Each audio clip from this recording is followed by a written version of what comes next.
Good day mga kaibigan. Ayan.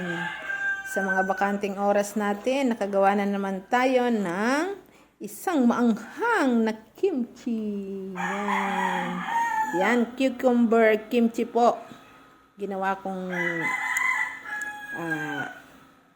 pang appetizer. Yan. Medyo maanghang po siya. On version lang na naman ito ng kimchi natin. Pipinong, nilagyan ng asin, hinugasan, nilagyan ng chili flakes at chili powder with bawang, ginger at fish sauce, konting asukal. Ayan, meron na po tayong kimchi. Meron pa tayong reserve na dalawang garapon. Ayan, ang mga preserved foods po ay maganda sa ating mga digestion.